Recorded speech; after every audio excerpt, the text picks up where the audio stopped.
What is going on, you guys? It's your boy, Artie, Executive Director of Film and Art, and today we've got a really special film session for you guys. One that's been almost over a year in the making, or should I say, remaking. One of the best players in the 2024 class, a player I'm sure you guys have been waiting on me to talk about, none other than Marvin Harrison Jr., wide receiver from the University of Ohio State. Did a summer scouting session on him with Cam. Let's see if the 2023 tape has made him look better. Has he gotten better at yards after catch? And let's see what he looks like as he fully transitions now to the NFL level. Marvin Harrison Jr. Probably one of the easiest evaluations I'm going to do this cycle. It's pretty clear and obvious when you come tape, when you see him running routes like this, that this dude is a little different, right? His ability at his size to create the separation he does, with good releases, his route running is just simply outstanding. The person who was guarding him on this play is Will Johnson, and probably going to be a top 10 pick next year, and he just completely put him in the blender there, as you guys saw. But Marvin Harrison Jr. this year was a little different from Marvin Harrison Jr. As you see, number 6, Kyle McCord was his quarterback, and to be quite frank, Kyle McCord isn't that good. He's not that good. So you saw a lot of missed opportunities on tape.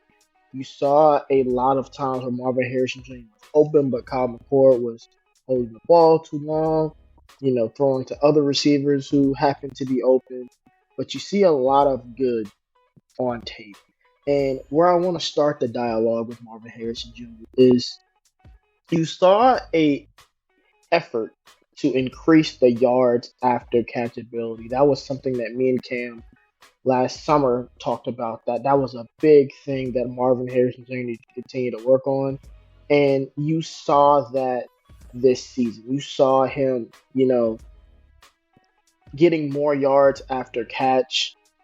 Yards after contact was kind of like, I believe he only broke 5 tackles this, season. So that's a very interesting number despite his frame and size and speed combination. But at the same time, as you guys are seeing here, when he gets into the open field, his ability to weave through traffic is kind of effortless. I will say, I do find it very interesting that he did not decide to test. I find that very interesting. And the main reason why is because we honestly will never know how fast he is. So we'll never know. I believe he would have ran between a 4.46 and a 4.53. That would be my projected 40 for him. But with him not testing, we will never know.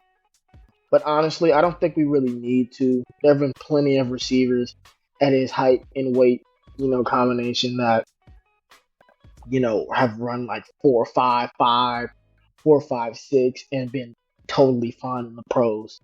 And I think that will, be the same for Marvin Harrison Jr. I mean, when it comes to, just being a NFL ready receiver, I can't think of another receiver that is more pro ready than Marvin Harrison Jr. in this draft. I think that there is a debate going on between NFL executives on who is wide receiver 1, between Malik Neighbors and Marvin Harrison Jr. as we get into some of the bad plays. Just looking at some focus drops. Nothing, too crazy with Marvin because he's such a, easy prospect to evaluate. We're just gonna have it playing in the background, while we talk. But the debate is going to be between Malik Neighbors and Marvin Harrison. Malik Neighbors is the do-it-all, lineup anywhere, yak-centric guy. And Marvin Harrison Jr. is the do-it-all guy, but 50-50 ball, big red zone target, And you can't go wrong with either one. We will evaluate both of them here at the channel. Malik Neighbors' film session will drop next week, along with Brian Thomas Jr. as well. But I think the main reason why I still personally have Marvin Harrison Jr. as my wide receiver one is it's nothing that Malik Neighbors can really change. It's just he pretty much can do most of what Malik Neighbors can do, just at a bigger side, right? Like on this play here against Penn State, his ability to fight through a hold by Kalen King and still make the catch is just simply outstanding, right? You're gonna see here he's running a corner route. Knows he's got the cover two. Knows he's gonna take a hit, and I mean, poor Mike Sanders still, right? He tries to rip the ball away, and there's just no chance. Like you're not taking that ball away from him. He's just got this natural high point ability, and it's really awesome to watch. And if I'm in the top five, like if I'm Arizona, if Marvin Harrison Jr. makes it to me at four, like I am sprinting that card in. And honestly, if I'm New England, like I'm contemplating, like, hey, bro, we might gotta take this guy at three. You know, if we don't get the quarterback we want, let's say the Patriots want like a Drake May, and Jaden Daniels is, left on the board for them. I could absolutely see them, taking Marvin Harrison Jr. at three if they don't, get themselves into a trade up scenario. But yes, Marvin Harrison Jr. could absolutely be, I'd say top 15, top 10 wide receiver day one. He's got that wide receiver one, arsenal, that wide receiver one skill set, his ability to beat cornerbacks with all types of different leverages, all types of different,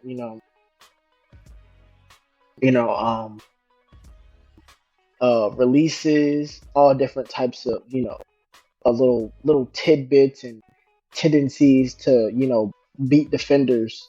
The one thing that he does not have is he does not have that breakaway speed, that runaway speed. He's not going to run away from, legitimate NFL corners. But what he can do is he can absolutely go take the ball, out of the sky. Like his ability to high point, his ability to, be a downfield 50-50 ball threat is just phenomenal. I love the way he stacks defenders when he's running these routes. Like it's really 50-50 ball. That's a really like 80-20 because he just understands how to keep defenders on his back when he is going downfield for the contested catch. And he's just an awesome player. He's just an awesome player to watch. He's just an awesome player to evaluate. He's one of the more fun players that I've scouted so far in my young scouting career. And I think whoever gets Marvin Harrison Jr. will have a wide receiver one for the next decade. Also, just one last play here. This is a really, really cool look at just how unselfish he is. You see, he's blocking his tail off and ends up taking out, the backside safety or whoever that was trying to make a play on Trayvon Henderson. But then you just see how unselfish he is as a teammate and being willing to block and lay his body on the line for him. Here's a look at Marvin Harrison Jr.'s scouting report done by yours truly. As you guys see, and you guys can read it at your own leisure, but as you guys see, my comp for him is a blend of Randy Moss and Andre Johnson. Quick look at his career stats.